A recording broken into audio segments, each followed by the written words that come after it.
Mes frères et sœurs, nous allons méditer ensemble la parole de Dieu de ce troisième dimanche du temps de Carême. D'abord, lisons l'évangile de Saint Luc, chapitre 13, versets 1 à 9. Un jour, des gens rapportèrent à Jésus l'affaire des Galiléens que Pilate avait fait massacrer, mêlant leur sang à celui des sacrifices qu'ils offraient. Jésus leur répondit: « Pensez-vous que ces Galiléens étaient de plus grands pécheurs que tous les autres Galiléens pour avoir subi un tel sort? Eh bien, je vous dis, pas du tout.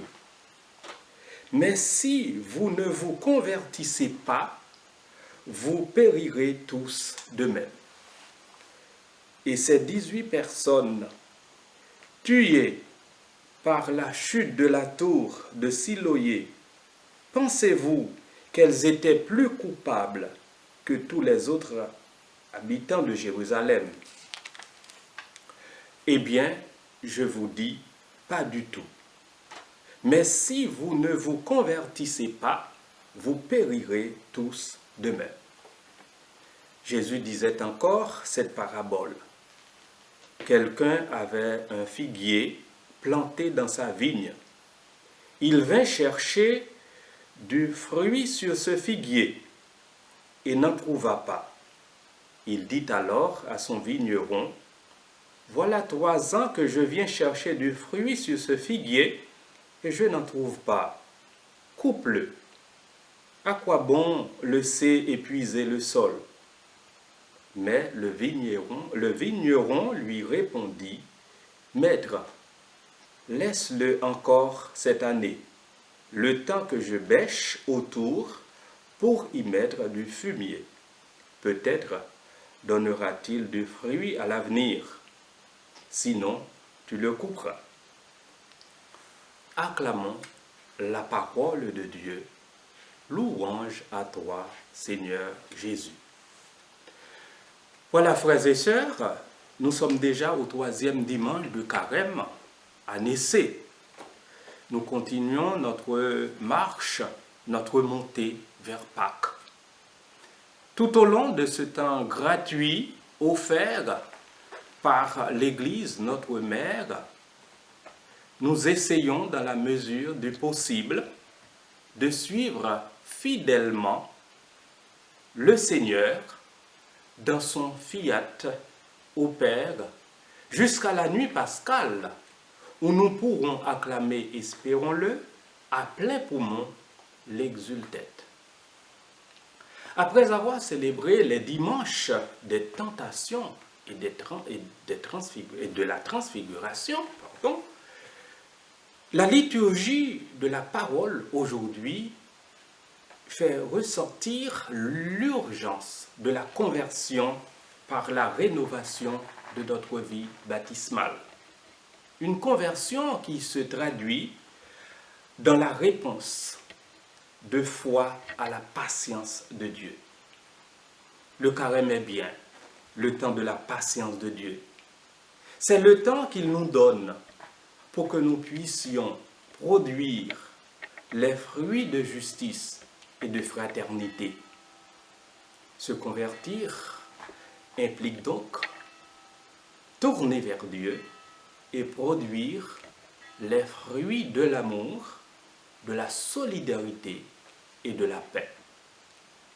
Le message du pape François pour le carême de cette année nous éclaire bien quand il dit: « En ce temps de conversion, trouvons appui dans la grâce de Dieu et dans la communion de l'Église. Ne nous lassons pas de semer le bien. Le jeûne prépare le terrain, la prière l'irrigue, la charité le féconde. » Oui, frères et sœurs, sur le chemin de la conversion, illuminé par le buisson ardent, nous percevons toujours que quelque chose pourrait être mieux dans ce que nous faisons et nous sommes. Dans la première lecture, Moïse est invité à être le chef du peuple, le visage visible de l'action libératrice de Yahvé. Oui, cette action libératrice que le Seigneur réalisera en faveur d'Israël, son peuple opprimé. Dieu se révèle à Moïse. Il lui dit qui il est. Je suis qui je suis.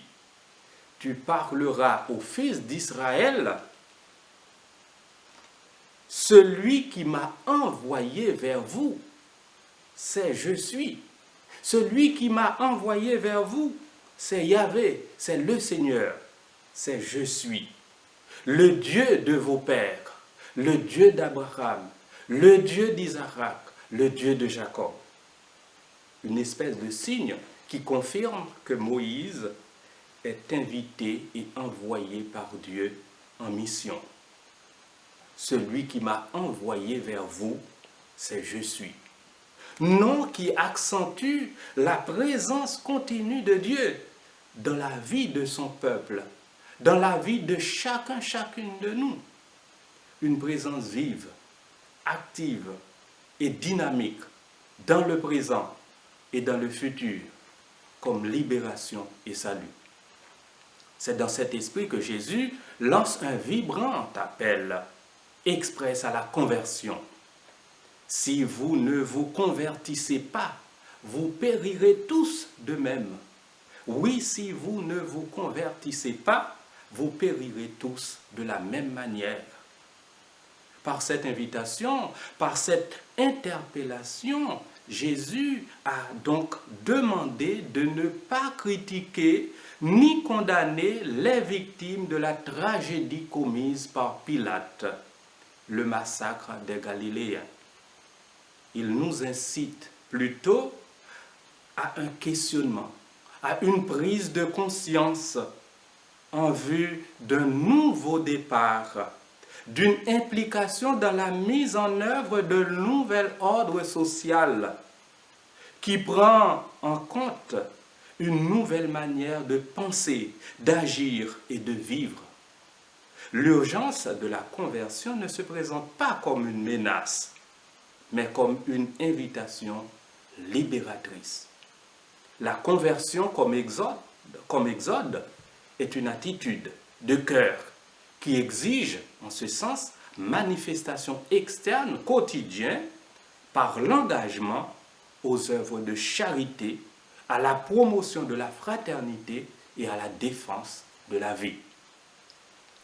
Mes frères, mes sœurs, au nouveau pharaon de sa génération, au nouveau pharaon de notre génération et à tout le peuple de Dieu, à tous les habitants de la terre, Jésus enseigne que la violence, sous toutes ses formes, engendre la misère.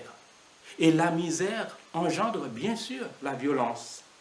Et du coup, rend l'homme stérile, comparable à un figuier stérile. Les événements malheureux qui se produisent sous nos yeux, partout dans le monde, doivent constituer une occasion de relire notre vie, de relire notre histoire, afin de découvrir notre stérilité personnelle, mais aussi notre stérilité collective et le besoin de nous laisser bêcher, d'accueillir le fumier nécessaire pour redécouvrir notre vocation baptismale, chrétienne et humaine. Frères et sœurs, n'oublions pas que le carême est un temps important, un délai spécial, extraordinaire en vue de notre conversion. Délai pour pratiquer le bien et la justice dans la charité véritable. Comme nous le dit le pape François dans son message, le carême est un temps propice pour rechercher et non éviter ceux qui sont dans le besoin. Appeler et non ignorer ceux qui désirent l'écoute et une bonne parole. Visiter et non abandonner ceux qui souffrent de la solitude. Mettons en pratique l'appel à faire du bien envers tous en prenant le temps d'aimer les plus petits et les sans défense, les abandonnés et les méprisés, celui qui est victime de discrimination et de marginalisation. Frères et sœurs, ouvrons notre cœur et accueillons le fumier du pardon, de la miséricorde, de la grâce de Dieu tout au long de ce temps fort que l'Église nous offre.